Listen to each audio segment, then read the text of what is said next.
Você realmente acredita que seja possível competir e ter sucesso nesse nosso mercado de food service sem que a gente tenha as pessoas no centro da estratégia? Eu sou Sérgio Molinari, esse é meu canal no YouTube, e antecipando a minha visão ou a percepção aí com essas 3 décadas dentro desse mercado, é que pouquíssimas empresas que tiveram muito êxito no mercado não tinham nas pessoas, na gestão das pessoas, no capital humano, uma grande fortaleza. E aliás, queria fazer um pedido logo de cara. Por favor, deixa aqui, na tua opinião, qual é o maior desafio ligado a pessoas no mercado de food service, seja na tua empresa ou a tua visão sobre o mercado como um todo.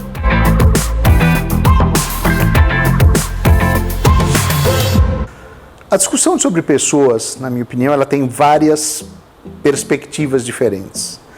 Talvez a mais óbvia ou a mais palpável seja um certo paradigma ou uma certa contradição entre o fato de que a gente tem nesse país, há vários anos, um índice de desemprego ou um tamanho de desocupação, uma população desocupada muito grande, por um lado, e por outro lado a gente tem uma dificuldade enorme de conseguir pessoas na quantidade e na qualificação necessários. E esse dilema afeta diretamente o desempenho das empresas e, entre outras coisas, afeta até a própria perspectiva de expansão dos negócios. Uma forma de ver isso é que o nosso negócio em food service, ele tem algumas características particulares.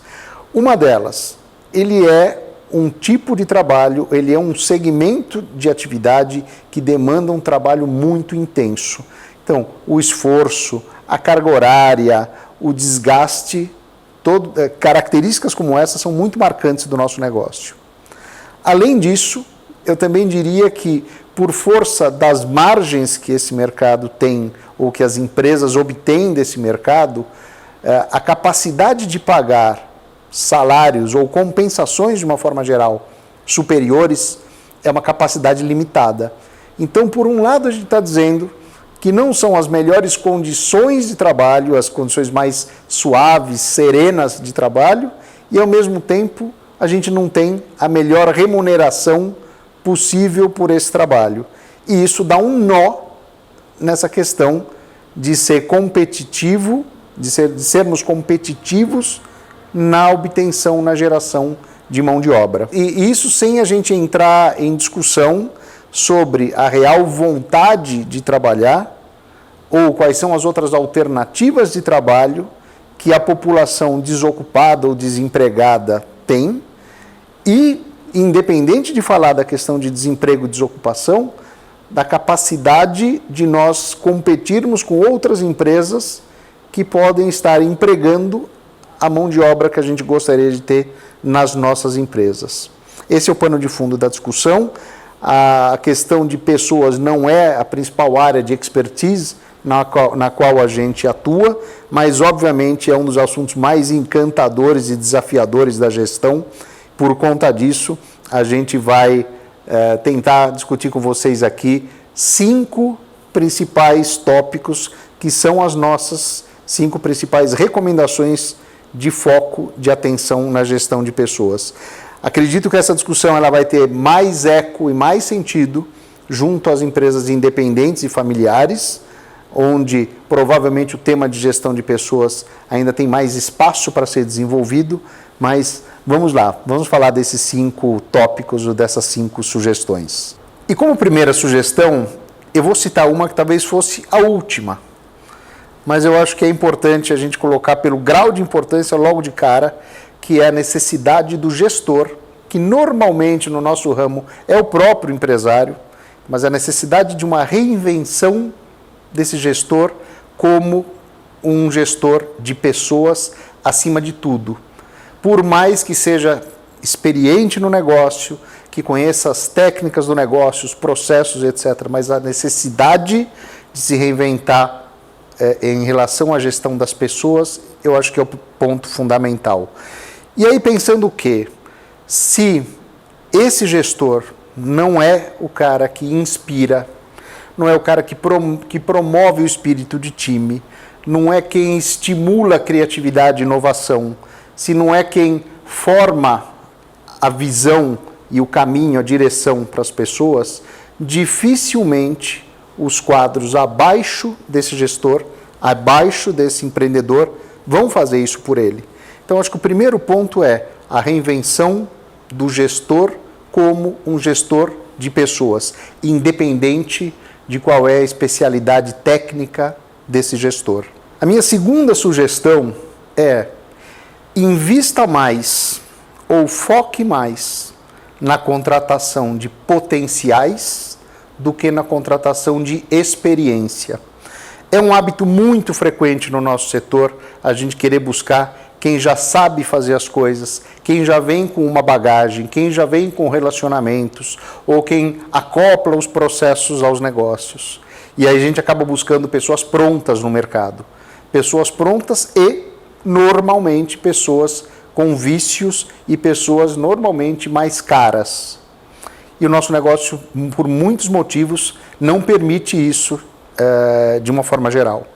Então, o primeiro ponto é o seguinte, para cada conjunto de atividades ou para cada área dentro do nosso negócio e de acordo com a nossa visão e especialmente com os nossos valores, a gente tem que desenvolver perfis que realmente façam sentido para a gente.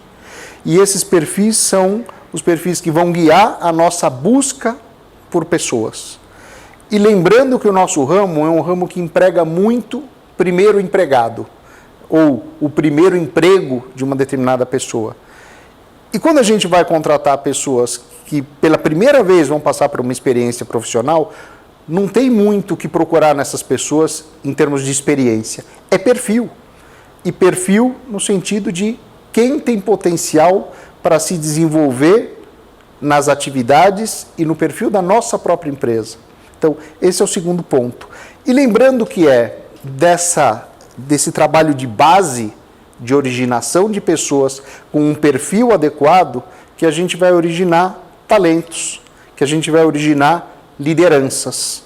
Então, isso não significa que em uma posição ou outra, estrategicamente, ou até pela necessidade de oxigenação da nossa capacidade de gerir e de expandir o negócio, isso não significa que a gente também não deva, em casos específicos, buscar experiência no mercado.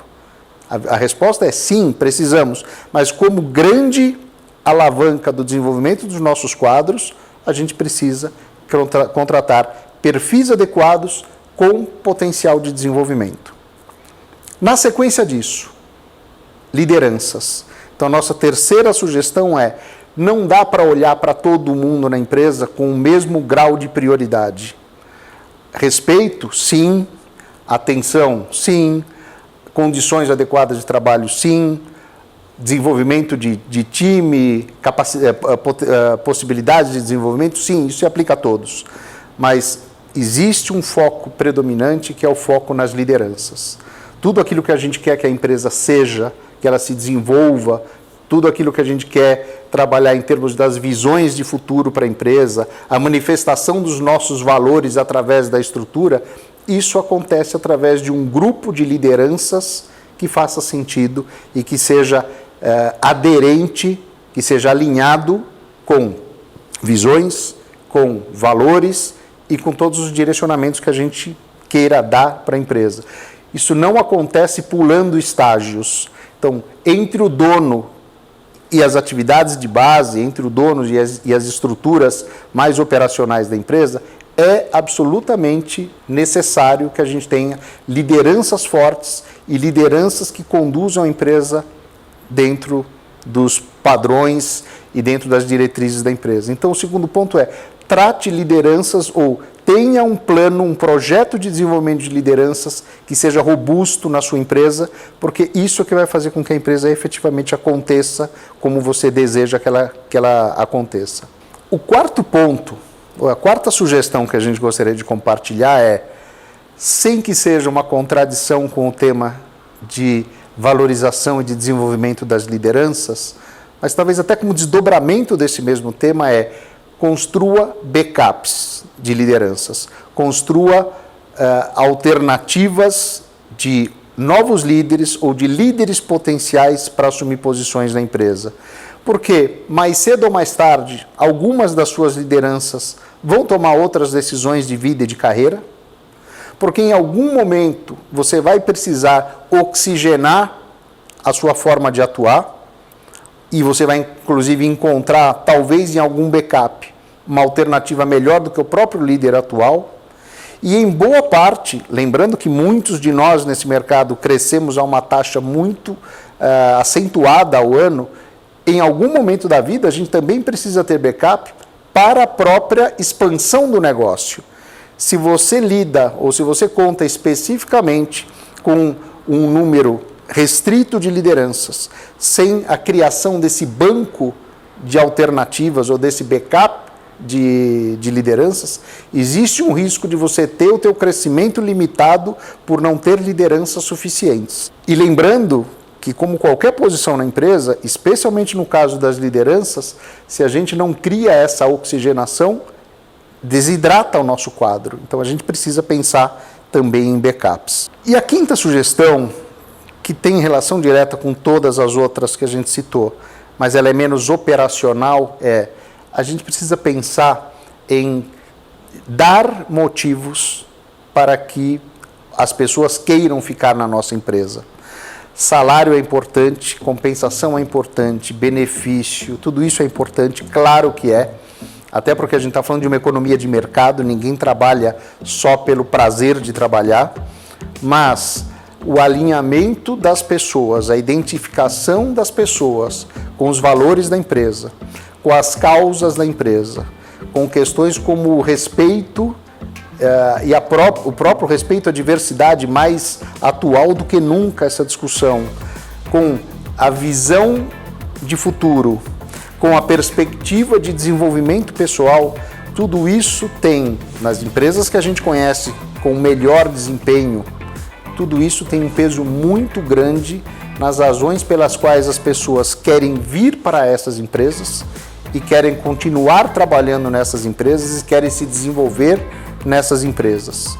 Então, como resumo, a gente falou a reinvenção do gestor de pessoas, a gente falou de contratar potenciais, a gente falou sobre o desenvolvimento de lideranças, sobre gerar backups das lideranças e falou sobre criar motivos ou dar motivos para que as pessoas queiram ficar nas empresas.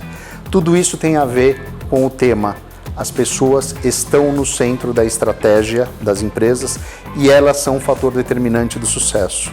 Eu espero que tenha ido ao encontro de alguns dos desafios que você tem na tua gestão de pessoas e muito sucesso através das pessoas da sua empresa.